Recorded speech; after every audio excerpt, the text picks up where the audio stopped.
Peggy 18.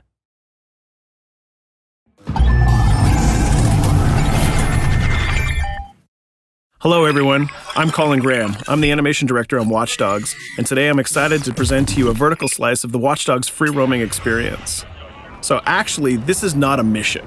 Everything we're going to showcase today is completely systemic, and we're free to do as we please. We start off in the wards, the low-income district of our interpretation of Chicago. When creating the world of Watch Dogs, we wanted to stay true to the city and give a unique flavor to each and every neighborhood, not only in terms of the architecture, but also in terms of the people that you'll encounter and what is happening in their day-to-day lives. In the wards, you'll see working-class citizens, rusty cars, gang members, abandoned houses, and low-grade pawn shops. It's really not the kind of place that you're going to want to be alone after dark. Nowadays, modern cities are increasingly managed by software, controlling traffic lights, electricity grids, and surveillance systems. In our version of Chicago, this management software is called CTOS, or the Central Operating System. The CTOS controls everything in the city, and it was created by the Bloom Corporation. Since the CTOS has been installed in Chicago, people get to work faster, the crime rate has dropped, and the communication networks are now more accessible and stable than they ever were before. It goes without saying that if everything is connected, somebody able to take over the system would be extremely powerful. At this point in the game, we don't have control over this district's CTOS system. The icons that you see over people's head mean that we cannot hack into their mobile devices at the moment. We need to find the CTOS control center, install a backdoor virus into the system to take control over all of the infrastructure in this district. There it is, the CTOS control center.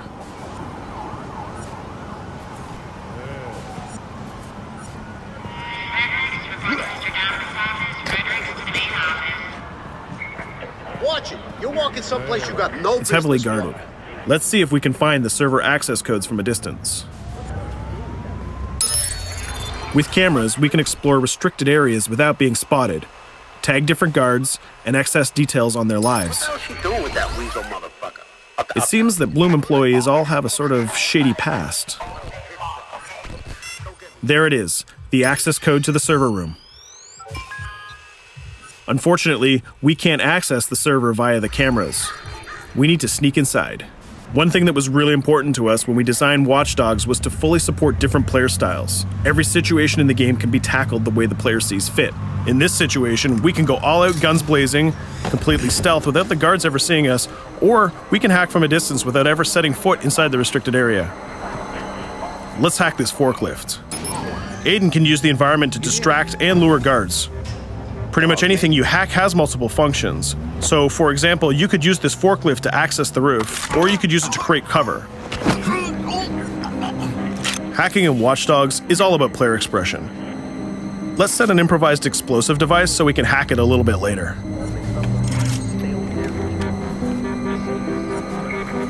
You'll also notice Aiden's low-profile stance. This indicates when the guards are unaware of our presence. We'll try to reach the upper level of the building to see if we can gain a vantage point over our opponents. Everything in the environment can be hacked, so we're going to make some dynamic cover. That's how you spend a day off. Some quality meat. We'll use this forklift to lure the guard towards our IED that we set earlier. Let's see how this plan unfolds. You're working them on.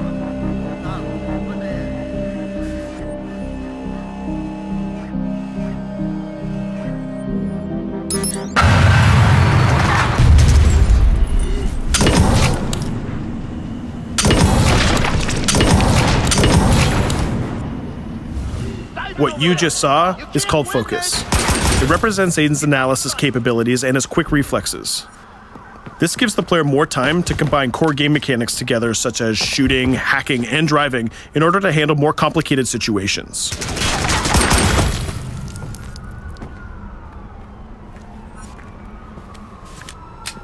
Now we can access that control room.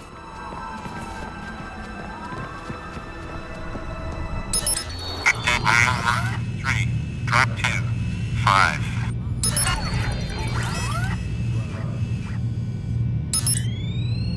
Now we'll be able to hack all of the devices connected to the CTOS within the districts. Thousands of cameras, traffic lights, the electricity grid, and most importantly, all of the citizen information profiles. We can also benefit from the Chicago Police Department Crime Prediction System, which uses facial and pattern recognition to spot potential criminals or potential victims. Since this is a pretty rough neighborhood, I'm pretty sure we're going to stumble on some suspected criminal activity pretty soon. And there it is. The system just pushed an alert of a potential crime. We can see the system trying to triangulate the location on our minimap. Take note, this isn't a mission. This can happen anywhere at any time. We've just spotted a potential victim. It's always up to the player if he wants to investigate or not, to take action or not. So let's see how this turns out. Yeah, you're right. Could I just...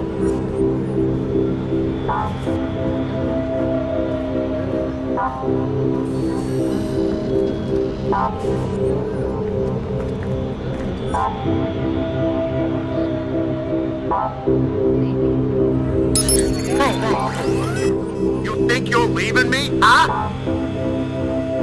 Jesus, I told you to stay away from me! You belong to me now. Get it? You better leave or I'll call the cops! I'll fucking kill you, goddammit. Get off! Yo! That was close. Good thing that we intervened. We managed to prevent the crime, but we triggered a chase. From here, the criminal's behavior is unpredictable. He can try to get away, shoot back at us, surrender, or call for backup.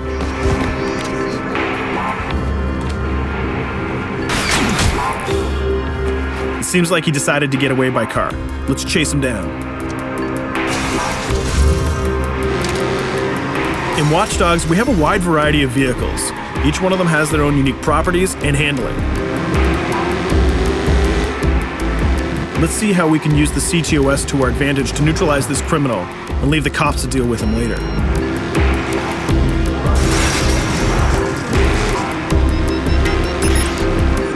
The chase stops right here. Using the blockers usually reserved for the cops during interventions, we managed to stop this criminal without killing him. This gives us a reputation bonus. This system is at the core of the Watch Dogs experience. Depending on how we handle different situations in the game, the media and the citizens will have a different perception of our hero, whether he is a true vigilante or a reckless criminal. This will have repercussions throughout the game. Now, let's head for the Loop, the historical district of Chicago, where you're going to find the most iconic buildings in the city.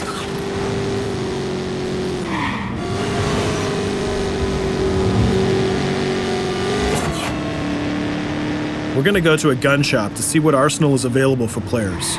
The economy is a big part of Watch Dogs. Players will be able to grow their arsenal with weapons and craft their tools in order to increase their power and their hacking abilities.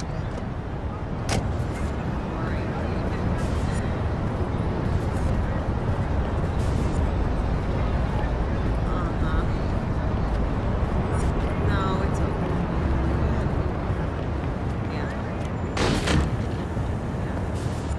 You will find all of the weapons that you would expect in a traditional shooter. Pistols, assault rifles, guns, sniper rifles, and grenade launchers, just to name a few. A lot of bullets were fired in our last encounter with the CTOS guards. Let's stock up on some more ammo. Finding everything.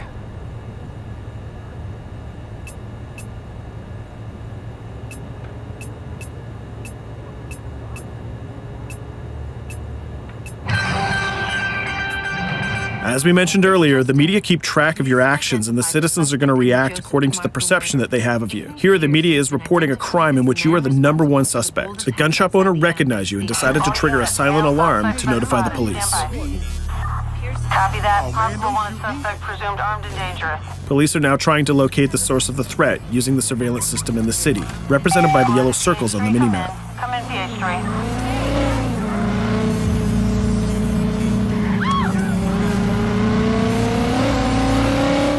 Aiden is able to stall their efforts by hacking into their communication systems while avoiding the scanning areas.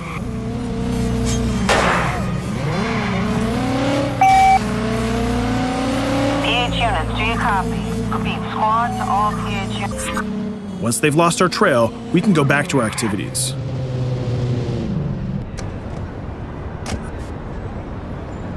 One thing that Bloom did to win over the population of Chicago with the CTOS project was to install free Wi-Fi hotspots throughout the city. Free Wi-Fi is cool, but not very safe with someone like Aiden Pierce around. Hacking into this box is going to give us access to every device that's connected to it. So let's see where that brings us.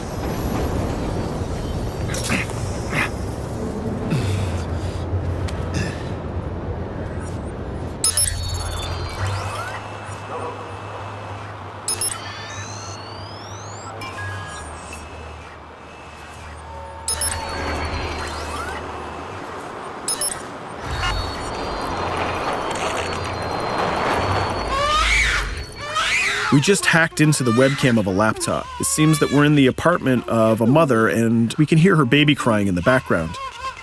Her bank information is in her mobile phone sitting right there on the table in front of us. It's totally up to the player whether we decide to steal it or not. Of course, this won't affect our reputation because nobody can witness this action.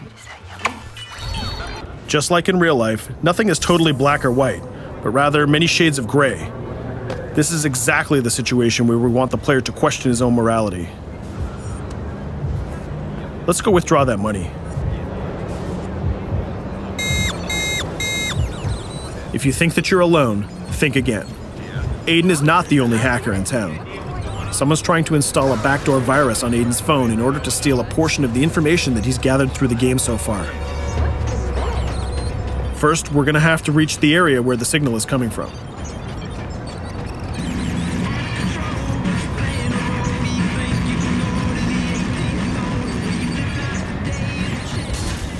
Using our profiler, we're going to try to identify the hacker before the installation finishes.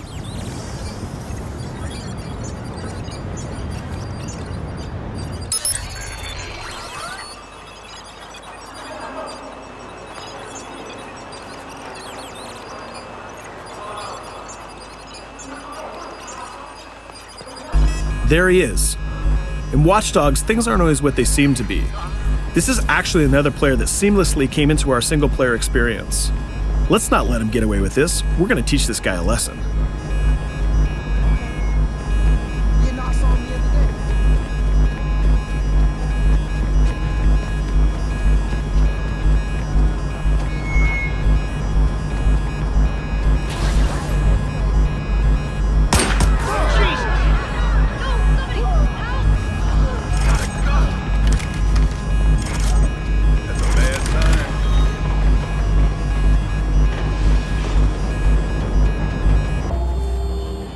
We stopped the hack, but the hacker managed to get away. I don't know about you, but we can't let this pass by. We need to retaliate.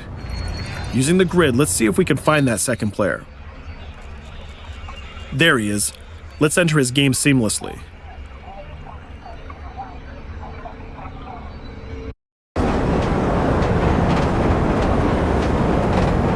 The second player is not yet aware of our presence. If we act carefully, he might think that we're one of the many NPCs in the city.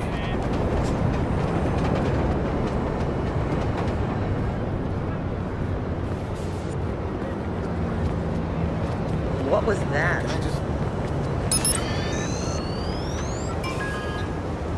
So let's find a place to hide and start hacking. What's going on?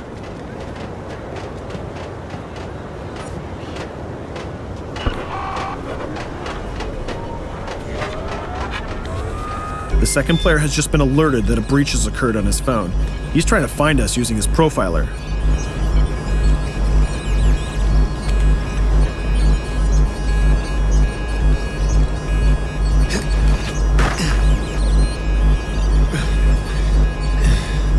He's dangerously close. Let's hide in the car.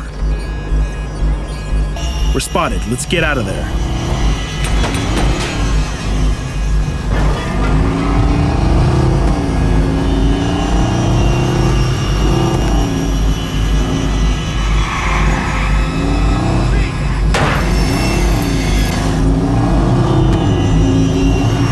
Let's set up an ambush right here.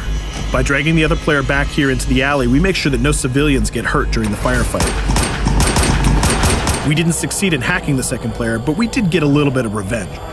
So that's what we have time for today. We hope you enjoyed our quick gameplay session. Stay tuned for more about Watch Dogs.